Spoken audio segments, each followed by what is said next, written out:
Today's topic is how we can best help someone that we love who's going through a tough time.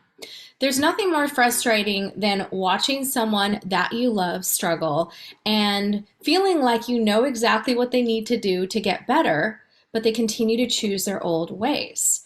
And it can feel very frustrating, heartbreaking, and helpless to be in that position where maybe you've gone through certain growth, you have certain insights and wisdom that that person doesn't have, and it seems like it could be so easy for them to get to that next level, but they're just not getting there. And so whether it is a stage of growth in their development or something more challenging like a mental health illness or an addiction, there are things that you can do that will actually help that person to get to the next level, and it's not in the ways that you think. So here are some things to consider.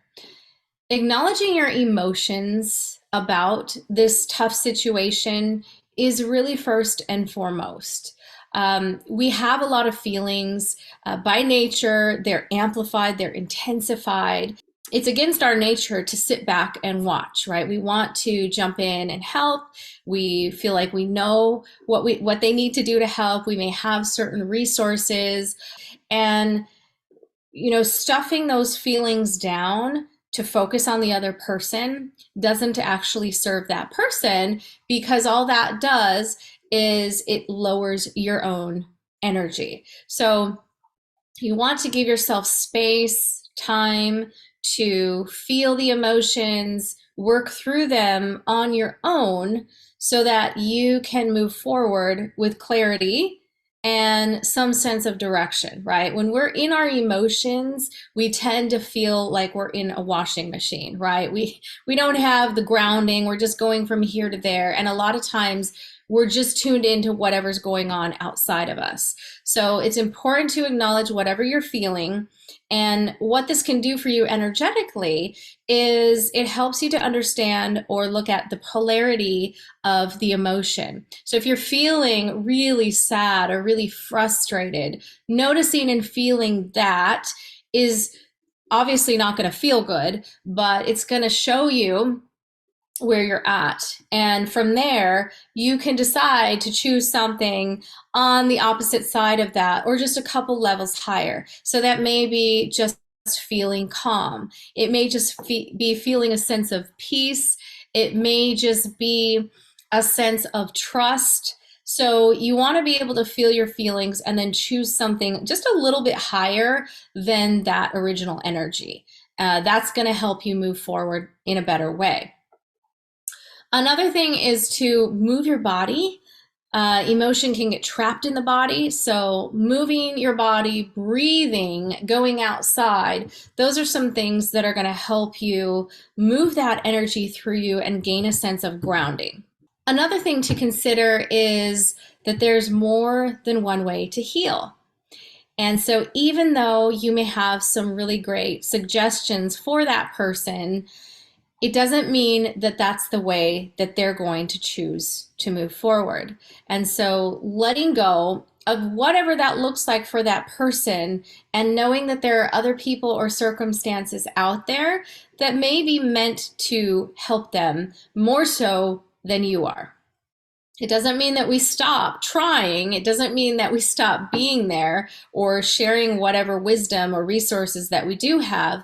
But it does mean that we also expand what's possible for that person, because there are many, many ways for us to heal. There's not just one way. That's a super limited way of looking at things. So we have to remember that it's not all up to us.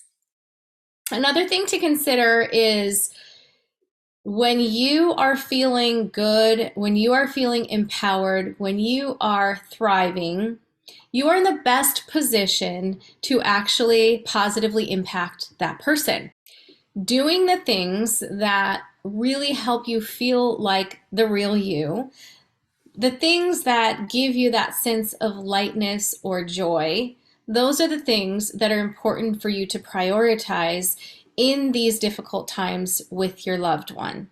On the flip side of the feeling good part of it is sometimes people make the mistake of matching their loved one's energy. So whether it's anger or sadness or hopelessness, we have to remember that matching that person's energy, it just lowers the whole frequency of that situation.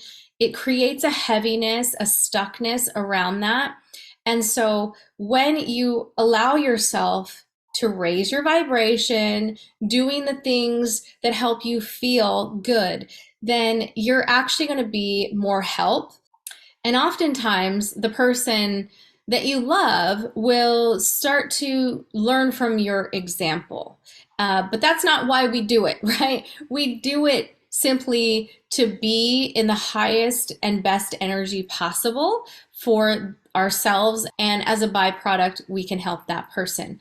But remember, you can never be mad enough, sad enough, upset enough, frustrated enough for the person to understand how much you want goodness for them, how much that is actually available to them if they were to just see it, right? So matching that lower energy, it just creates more confusion and more of that same energy. No amount of worrying or stressing out is going to actually help that situation. And on top of that, there's no amount of advice or talking to the person that can be as impactful as something that is specifically designed for them. And we can say designed from God, angels, the universe, source. There are greater forces out there, much more powerful than we are, but remember that your energy in this whole equation does matter. So doing what raises your own frequency first is going to be super impactful, and it's going to allow for more space for things to move and change on that person's behalf. So letting go of what the breakthroughs for your loved one are going to look like and allowing the universe to step in and support that person with whatever it is that they need. That is something that is a very intimate experience. As you yourself probably know, along your healing journey, it wasn't always the people that we thought should be there to support us. Sometimes it was a stranger. Sometimes it was a caregiver. Sometimes it was a friend. Sometimes, it's just a piece of information that they read in a book or see somewhere. So letting go of how that insight gets to land in that person's awareness is going to free the whole energy around that person to connect with whatever that next piece is. So to sum up, the truth is we are not responsible to heal somebody else. It's not up to us. We can really want it for that person, and the strength of that intention can be very powerful. At the same time, it can feel very disempowering to know that it's not up to us to heal somebody else.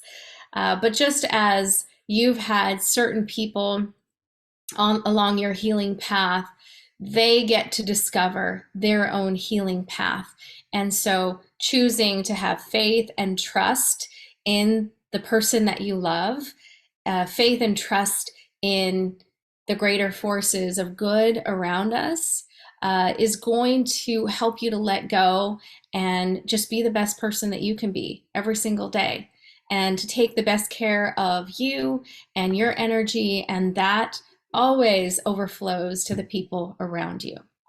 I hope this has been helpful for you today. Take what resonates, leave the rest, and please know that I'm sending out extra love and light for all who need it. You're not alone in these situations, and the more we can uplift ourselves, the more positive impact we can have on the people we love. Thanks for joining me, and I'll see you next time. Bye.